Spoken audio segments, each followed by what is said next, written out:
یا امیر المومنین خلیفہ اول سیدنا صدیق اکبر رضی اللہ تعالیٰ عنہ سے، یا وہ اپنی نسبت شیر خدا مولا کائنات حضرت علی المرتضیٰ رضی اللہ تعالیٰ عنہ سے،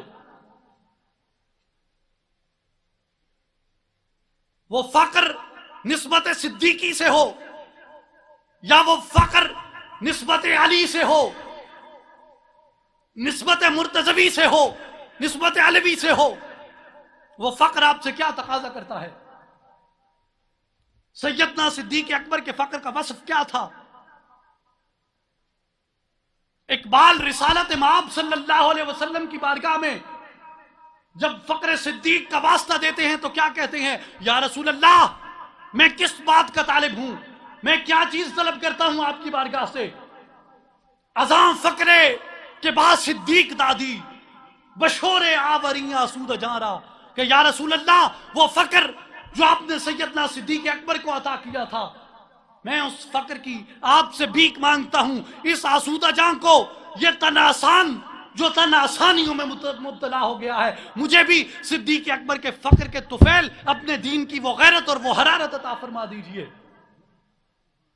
کہ جب دین پہ کٹھن وقت آتا ہے، جب دین پہ مشکل وقت آتا ہے، جب ارتداد کا فتنہ اٹھتا ہے، جب منکرین نظام اسلامی، جنہیں اس وقت منکرین زکوٰۃ کا فتنہ کہا گیا تھا، جو منکرین نظام اسلامی تھے، ان کے خلاف تیغ صدیق نیام میں نہیں رہتی، فقر صدیق مسجد نبوی کی خلوت میں نہیں بیٹھ جاتا، بلکہ فقر صدیق ان لشکروں کی امامت کرتا ہے، ان کی قیادت کرتا ہے، اور نظام اسلامی کے نفاذ تک وہ نیام تلوار میں نہیں لوٹتی۔ ارتداد کا فتنہ، گستاخان رسول کا فتنہ، منکرین ختم نبوت کا وہ فتنہ، انہیں دبانے تک، اس کے خاتمے تک فقر صدیق برسر پیکار رہتا ہے۔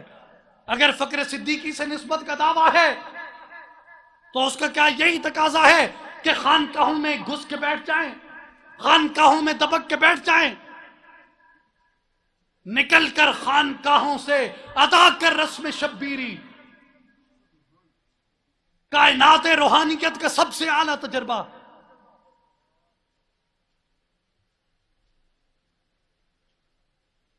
ماورائے عقل تجربہ، دنیا روحانیت کا سب سے بلند و بالا تجربہ وہ تھا کہ جب رسالت مآب معراج پہ تشریف لے جاتے ہیں اور وہ رعنائیاں دیکھ کے، وہ حسن و لطافت دیکھ کے، ما زاغ البصر وما طغا،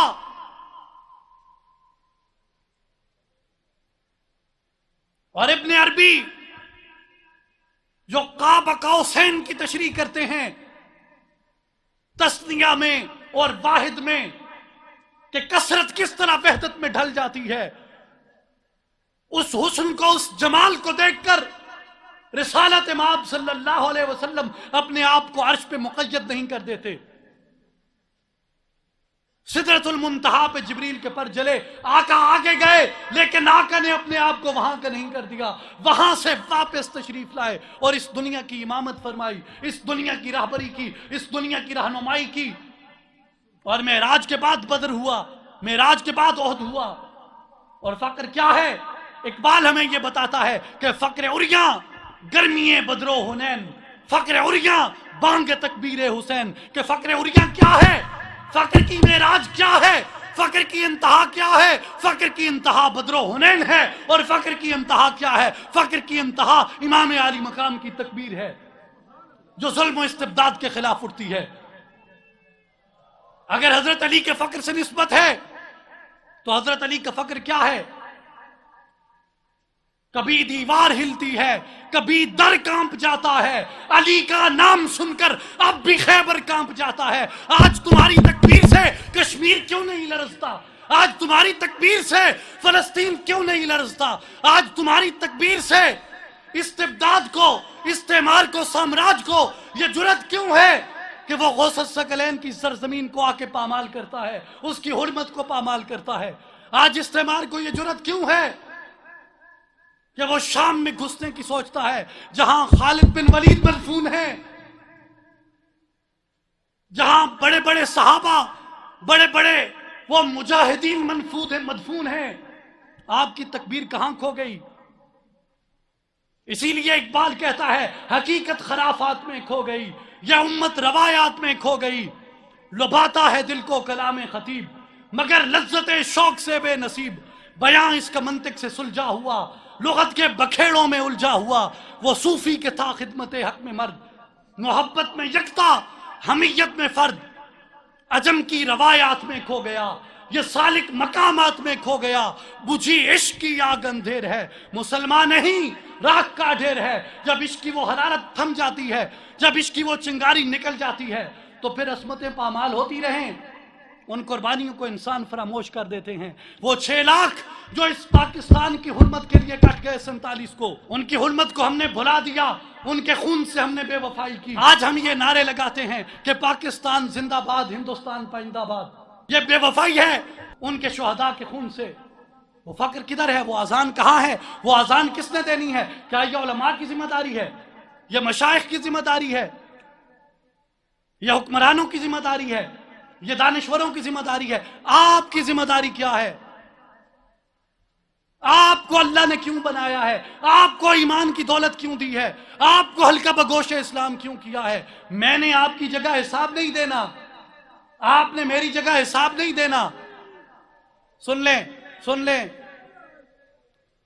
نعروں کا وقت نہیں ہے، نعروں کا وقت نہیں، عمل کا وقت ہے۔ بیٹھیں، ہر کسی نے اپنا جواب جا کے دینا ہے وہاں پہ۔ یہ کس کی ذمہ داری ہے؟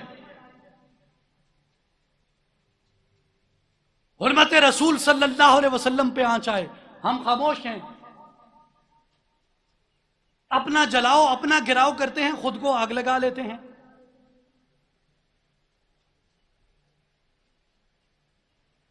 اور علم اور تدبر اور تحقیق کی سطح پہ جانے کے لیے ہم تیار نہیں ہیں، دلائل سے اس کو روکنے کے لیے تیار نہیں ہیں۔ اگر فقر مرتضوی سے ہماری نسبت ہے، اگر فقر علوی سے ہماری نسبت ہے تو وہ یہ تقاضا نہیں کرتا کہ خاموش ہو جاؤ، وہ کہتا ہے کہ اٹھو اذان دو۔ اذان یہ نہیں ہے کہ مولوی صاحب چبوترے پہ چڑھ جائیں، سپیکر پہ چڑھ جائیں اور اذان دے دیں۔ اذان کے مفہوم کو سمجھو، اذان کا مفہوم کیا ہے، وہ روح بلالی کیا ہے کہ واعظ قوم کی وہ پختہ خیالی نہ رہی، فکر طبعی نہ رہی، شعلہ مقالی نہ رہی، فلسفہ رہ گیا، تلقین غزالی نہ رہی، رہ گئی رسم اذان، روح بلالی نہ رہی۔ اذان کی وہ روح بلالی کیا ہے؟ اللہ اکبر، اللہ سب سے بڑا ہے، اللہ اکبر، اللہ کا قرآن سب سے بڑا ہے، اللہ اکبر، اللہ کا دستور ہر دستور سے بڑا ہے، اللہ اکبر، اللہ کا منشور ہر منشور سے بڑا ہے، اللہ اکبر، اللہ کا قانون ہر قانون سے بڑا ہے، اللہ اکبر، اللہ کا آئین ہر آئین سے بڑا ہے، اللہ اکبر، اللہ کا نظام ہر نظام سے بڑا ہے، اللہ اکبر، اللہ کا دیا ہوا پیغام ہر پیغام سے بڑا ہے۔ ہم کبھی اللہ کے دستور کے مقابلے میں دستور لاتے ہیں، ہم کبھی اللہ کے منشور کے مقابلے میں منشور لاتے ہیں کہ اب لا الہ الا اللہ سے بات نہیں چلے گی۔ ٹھیک ہے کہ ہم نے اسی لیے حاصل کیا تھا کہ پاکستان کا مطلب کیا ہوگا، لا الہ الا اللہ ہوگا۔ چھوڑیے، اب کیمونزم کا رواج ہے، کیمونزم لائیے یہاں پہ، چھوڑیے، اب سوشلزم ایک جدید نظریہ آ گیا ہے، اسے لائیے، اور آج اٹھ کے کہتے ہیں آج سیکولرزم کا دور دورہ ہے، سیکولرزم کو آج یہاں پہ نافذ کیجئے۔ اللہ کے دستور کے مقابلے میں کوئی دستور نہیں ہے، کیوں نہیں آپ اذان دیتے؟ اللہ کے آئین کے برابر کوئی آئین نہیں ہے، کیوں نہیں یہ اذان دیتے؟ اللہ کے دستور کے مقابلے میں کوئی دستور نہیں، کیوں نہیں یہ اذان دیتے؟ اللہ کے قانون کے سامنے کوئی قانون نہیں ہے، کیوں نہیں یہ اذان دیتے؟ حدود اللہ کے خلاف بل پاس ہو جاتے ہیں، ہم اس کے اوپر خاموش رہتے ہیں، جن کو منتخب کرتے ہیں ان سے ہم جواب نہیں چاہتے۔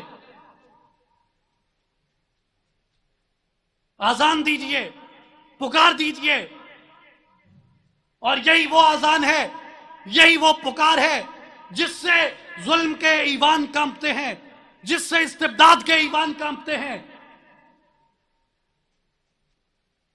اسی لیے اقبال ہمیں بتاتا ہے کہ پرواز ہے دونوں کی اسی ایک فضا میں، کرگس کا جہاں اور ہے شاہی کا جہاں اور، الفاظ و معانی میں تفاوت نہیں لیکن ملا کی اذان اور مجاہد کی اذان اور۔ یہ آپ پہ فرض ہے، آپ ملا کی اذان دیتے ہیں یا مجاہد کی؟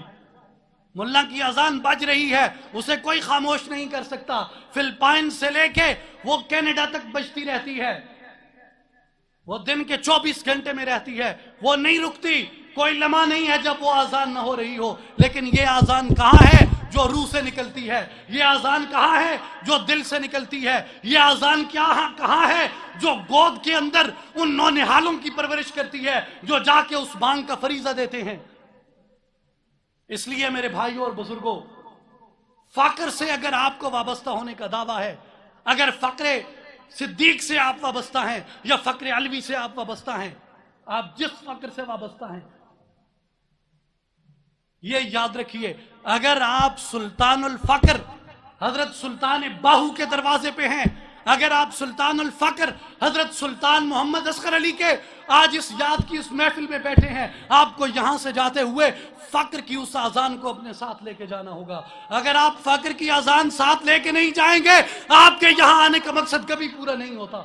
آپ کا مقصد تبھی پورا ہوتا ہے جب آپ اپنے گلی کوچوں میں جا کے یہ اذان دیں، اپنے بچوں کو تیار کریں کہ وہ مؤذن بنیں، وہ اپنے اندر روح بلالی پیدا کریں، وہ امیہ بن خلف کے پتھر کے نیچے آہد آہد کی پکار لگائیں، وہ غلامی کی زنجیروں کو توڑیں، وہ اللہ کے نظام کے لیے، اللہ کے قانون کے لیے، اللہ کے دستور کے لیے، اللہ کے آئین کو بلند کریں۔ آپ بلند کریں، میں نے بلند کرنا ہے، یہ ہم میں سے ہر ایک کا فرض ہے، اور اس عمل کا حساب اللہ کی بارگاہ میں دینا ہے۔ اور نوجوان ساتھیوں، میں نے یہ احادیث صرف آپ کے لیے پڑھی ہیں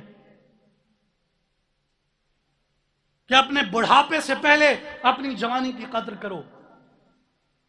میری سانسیں کتنی ہیں کسے پتا ہے؟ کوئی بتا سکتا ہے یہ ضمانت سے کہ میں یہاں سے اٹھ کے وہاں پہ چلا جاؤں گا؟ ہے کسی کو یہ ضمانت؟ کسی کو یہ ضمانت نہیں ہے۔ سانس اس کے ہاتھ میں ہے، جب وہ ڈور کھینچ دے گا، یہ گوشت پوست کا پتلا کچھ نہیں ہے، یہ ریت ہے، یہ بکھر جائے گی، یہ منتشر ہو جائے گی۔ آپ کو کیا ضمانت ہے کہ آپ اگلی سانس تک زندہ ہیں؟ اپنے آپ کو عمل کے اس سانچے میں لائیے۔ میں آپ کے جذبات کی قدر کرتا ہوں، آپ کے نعروں کو روکنا نہیں چاہتا تھا، لیکن یہ نعروں کا وقت نہیں ہے، یہ عمل کا وقت ہے۔ یہ فقر عوریاں بانگ حسین حسینیت کی اس تکبیر کا وقت ہے۔ دین کی لاج رکھو، اس فقر کی لاج رکھو جس فقر سے نسبت کا دعویٰ کرتے ہو، اس چادر کی لاج رکھو جس چادر سے ہماری حرمت قائم ہے۔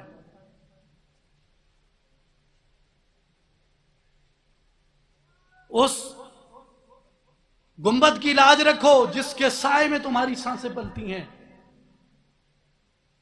اس قرآن کی لاج رکھو جس نے تمہیں ایمان دیا، جس نے مجھے ایمان دیا۔ یہ علماء کی، مشائخ کی، حکمرانوں کی ذمہ داری نہیں، یہ آپ کی ذمہ داری ہے۔ اگر ان پہ ذمہ داری ڈال دو گے، ان سے عمل کا حساب اس دنیا میں کون لے گا؟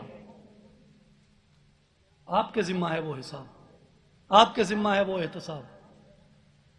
اس لیے اس تحریک کی سطح پہ اپنے آپ کو لائیں، ایک رسمی روایتی مرید تصور نہ کریں اپنے آپ کو مجاہد تصور کریں۔ اور مجاہد وہ لفظ ہے جس سے ظلم کے ایوان کانپتے ہیں، اور وہ یہ چاہتے ہیں کہ ہمارے نصاب سے یہ مجاہد کا لفظ نکال دیا جائے، لیکن ہم مجاہد ہیں، الحمدللہ ہم مجاہد ہیں۔ ہم ملا کی اذان نہیں دیں گے،